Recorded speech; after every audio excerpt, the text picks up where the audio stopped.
आज का वर्कआउट हो गया डन सुबह का। शाम को जिम जाएंगे और थोड़ी कर हाँ एक घर वाले जो रोस्ट करते हैं ना हम लोगों को रोस्ट करते हैं, घर वाले हमें रोस्ट करते हैं। तो welcome back to another video. अभी मैं जा रहा हूँ ऑफिस और आई थिंक काफ़ी टाइम बाद मैं ये वीडियो बना रहा हूँ, काफ़ी लंबे स्पैन बाद। पहले भी जो लास्ट वीडियो डाली वो भी मैंने काफ़ी लंबे टाइम बाद डाली थी।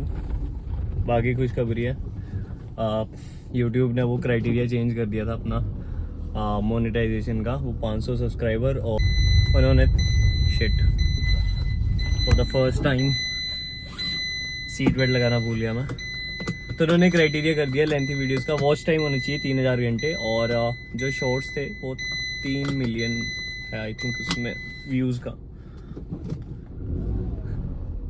तो 500 वाला तो हमने पार कर लिया। वॉच टाइम भी मेरा थोड़ा सा रहेगा, मे बी फिर मोनेटाइज हो जाए, बट मैं मोनेटाइज नहीं कर पाऊँगा क्योंकि गवर्नमेंट जॉब है साथ में, तो वो नहीं मैं कर सकता। बट देखेंगे क्या होता है क्या नहीं। तो अभी चल रहे हैं ऑफिस, देखते हैं और आज का दिन क्या ऑफर करता है। बाकी कुछ शेयर करना था, आई डोंट नो इस वीडियो में करूँगा कि नहीं या may be next video. But मैं ये सोच के जा रहा हूँ कि आज आपको मैं बताऊँगा कि एज ए जेई मेरे क्या क्या काम है, पूरा A to Z। ठीक है, फील्ड में क्या काम होता है, ऑफिस में क्या काम है, एंड देन ऑफिस में आप करोगे तो एस्टिमेशन तो चलो अभी हो नहीं रही, एस्टिमेट फ्रेम नहीं हो रहे, बट मैं बताऊँगा। ठीक है, एक एक चीज़ करके। तो मौसम तो है वही साफ और चलते हैं अभी सीधा ऑफिस, बाकी सारी बातें वहीं करेंगे। I will make this video मतलब काफ़ी डिटेल में और शॉर्ट एंड सिंपल है ना, जिसमें सारी चीज़ें कवर हो जाएं और आपको पता भी लग जाए, ताकि आपको भी एक अच्छी मोटिवेशन आए। ठीक है कि जेई बनना है। चलते हैं अब सीधा ऑफिस। अब जिसने पहले वीडियो देखी होगी मेरी सबसे पहले डे इन माई लाइफ करके, तो उसमें मैंने बताया था कि 2 सेक्शन हैं, मतलब एक सेक्शन है और उसमें 2 ऑफिस डिवाइड करें। मतलब एक साइड 2 दिन एक साइड देखते हैं, 2 दिन एक साइड। तो वो ऑफिस पहले आएगा तो उनको मेरे को एप्लीकेशंस देनी है जो कि आई हैं। देखो एप्लीकेशंस काफ़ी आती हैं, जैसे कोई मीटर प्रॉब्लम है, ठीक है, एनर्जी मीटर जो घर पे लगे होते हैं, या किसी की PVC की कोई प्रॉब्लम है, राइट। तो ये सब चीज़ें मतलब आती है एप्लीकेशन, या एक वॉल से दूसरी वॉल पे शिफ्ट करना है, तो ऐसी एप्लीकेशंस आती हैं, राइट। तो पहले फिर जाके फील्ड वाले वो देखेंगे मौके, देन वो एक रिमार्क्स डाल के देंगे एप्लीकेशन पे। ठीक है, फिर उस पर रिमार्क्स में दूंगा कि हाँ, जैसे मान लो एक सील लगी होती है मीटर पे, ठीक है, वो तोड़नी है, रीसीलिंग चार्जेस जमा कराने पड़ते हैं कंज्यूमर, देन फिर एक वॉल से दूसरी वॉल पे शिफ्ट होता है मीटर। ठीक है, वो भी एक एप्लीकेशन दे देता हूँ मैं इनको। तो ये एप्लीकेशन जैसे ये पूरी डिटेल लगी है, तो ऐसे पढ़ाऊँगा तो नहीं मैं, बट ये ऐसी एप्लीकेशन आती हैं। ठीक है, अभी दे देता हूँ मैं इनको एंड देन फिर चलते हैं। सब डिवीज़न और मेल्स आई होंगी ऐसी, तो वो सारी कलेक्ट करके एंड देन मतलब जो यहाँ की इस साइड दूंगा और जो दूसरा सेक्शन किया वो उस सेक्शन में दूंगा जाके।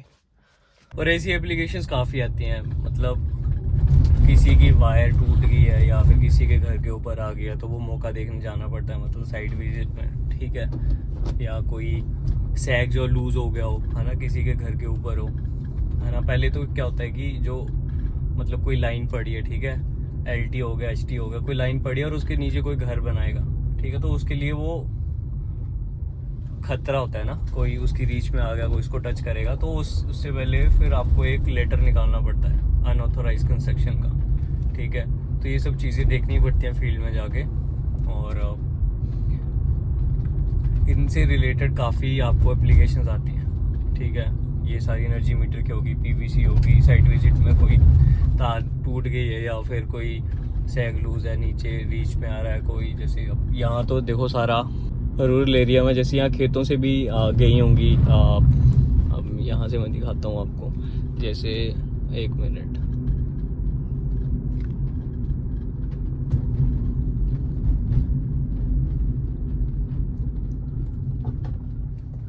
ठीक है, जैसे ये जा रही है तो ये 11 kV है और इसके आगे वो पोल दिख रहा होगा आपको, ठीक है, वो LT का है, वो है सिंगल फेज लाइन। तो ये क्या होगा, जैसे ये नीचे हो गई ना, तो मान लो किसी की रीच में आ रही है हाथ, तो ये सब चीज़ें भी आती हैं कि हाँ यहाँ पे वो मैं हाइट रेजिंग के लिए आते हैं, एस्टीमेट वो बनते हैं। ठीक है, पोल लगने होते हैं बीच में।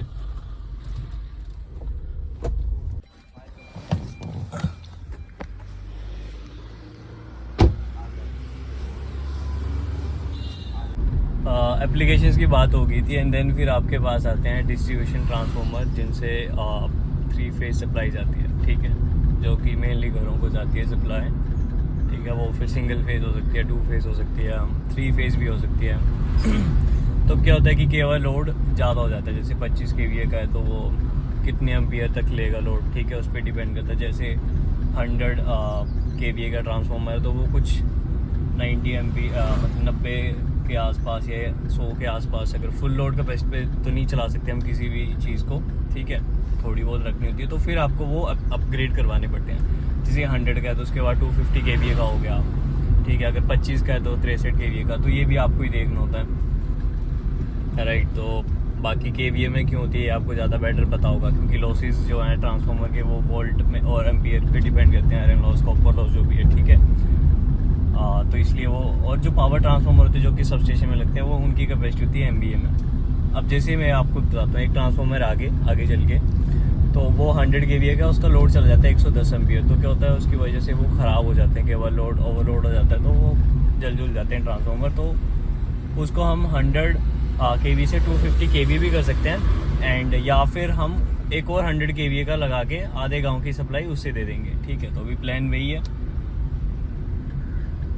तो अभी दिखाता हूँ मैं आगे चल के 100 kVA का। तो ये इसका भी एस्टीमेट फ्रेम होगा, पूरा इसकी हिस्ट्री लिखी जाएगी कि कब लगा, कितना लोड इस पर चलता है, ठीक है, कितना टाइम हो गया, ऐसे वैसे कौन कौन से इसमें गाँव आते हैं, ठीक है, उन सब का लोड कितना है, ऐसे करके फिर पूरा बना के फिर नए ट्रांसफार्मर का एस्टीमेट पूरा फ्रेम करेंगे। तो मैं दिखाता हूँ।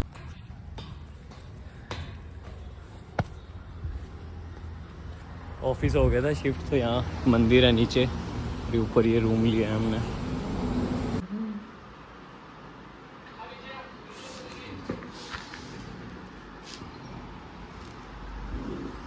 तो अभी यहाँ से मैं अपने कागज़ लेके आ गया जो मेरे को चाहिए थे, जो आगे प्रोसेस होंगे। एंड और क्या बता रहा था, फील्ड में जितने भी काम होंगे, ठीक है, अब जहाँ पे ज़रूरत होगी वहाँ जाना भी पड़ता है देखने के लिए, साइट विज़िट के लिए।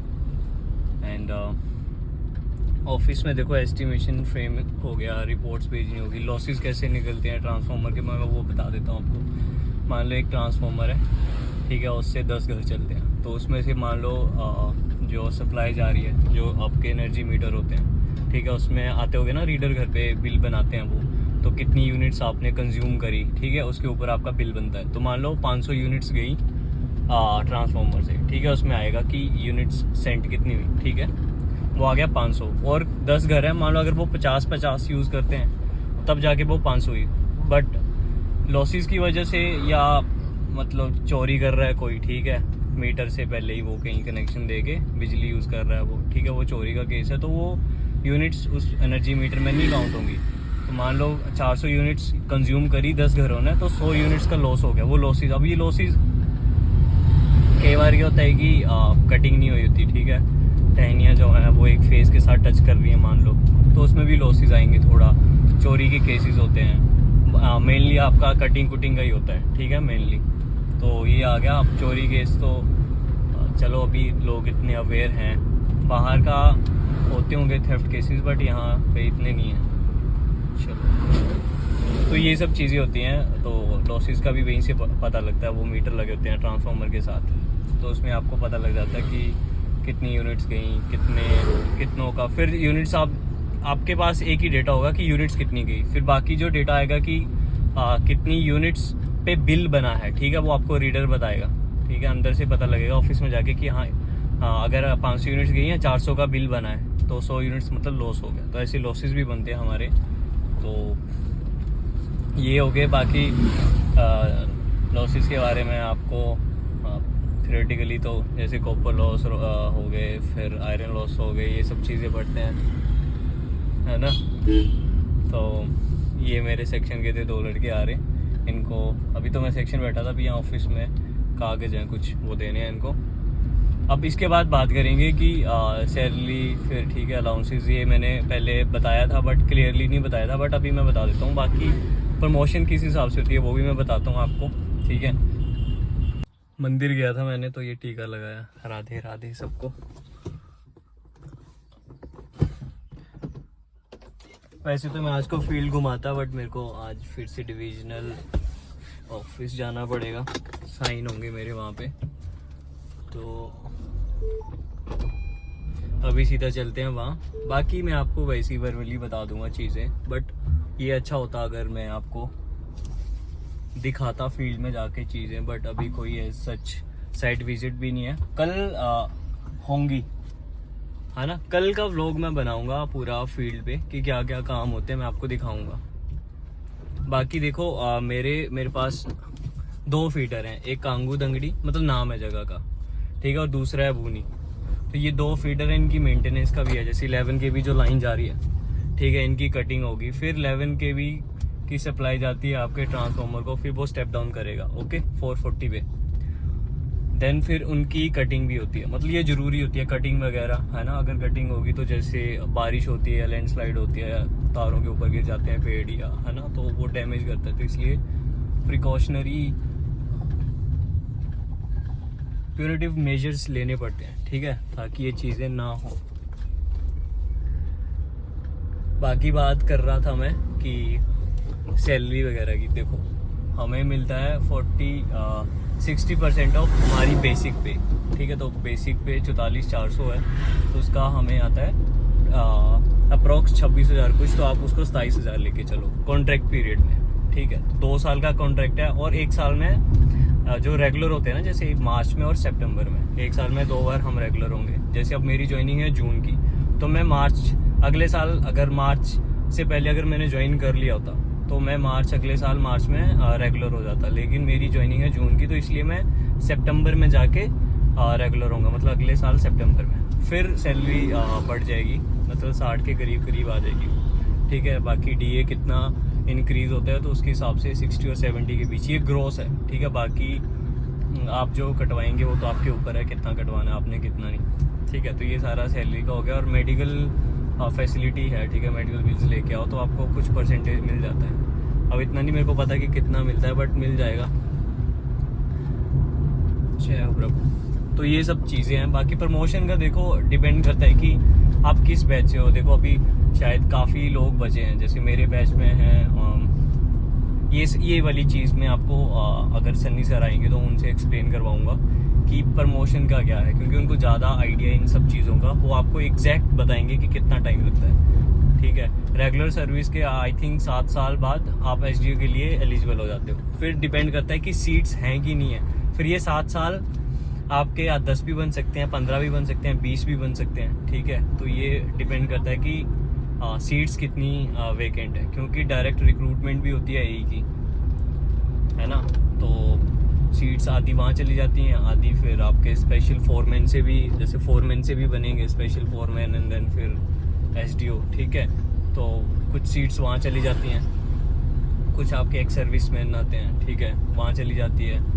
तो कुल मिला के फिर डिग्री डिप्लोमा होल्डर, ठीक है, डिप्लोमा होल्डर को ज़्यादा कोटा मिलता है प्रमोशन में, और डिग्री वालों को कम मिलता है, क्योंकि डिप्लोमा वालों की संख्या कम है और डिग्रीज वालों की संख्या ज़्यादा है। तो इसलिए हमें कम कोटा मिलता है, मतलब as compare to diploma holder. तो ये सब सारी चीज़ें कंसीडर करी जाती हैं एक प्रमोशन के लिए। तो वही 132/33/11 का, और ये हमारी डिवीज़न, और ये रे प्रभात सर, और ये रहा मैं। हमारे यहाँ के काम हो गए सारे डन, ठीक है। और एक ये तो ऑपरेशन में है ना हम, बाकी जो जेई सेलेक्ट होते हैं वो मतलब यहाँ डिवीज़न में भी रखते हैं। जेई परचेज हो गया, जेई एमएस हो गया, तो इनका ऑफिस का ही काम है, ठीक है। हमने फील्ड सेलेक्ट करी क्योंकि वो थोड़ा ठीक रहती है ना, एक चेयर पे नहीं बैठ सकते हम। रिस्की है लेकिन सही है। हाँ, रिस्क तो है फील्ड में, बारिश होगी तो भी जाना पड़ेगा, धूप।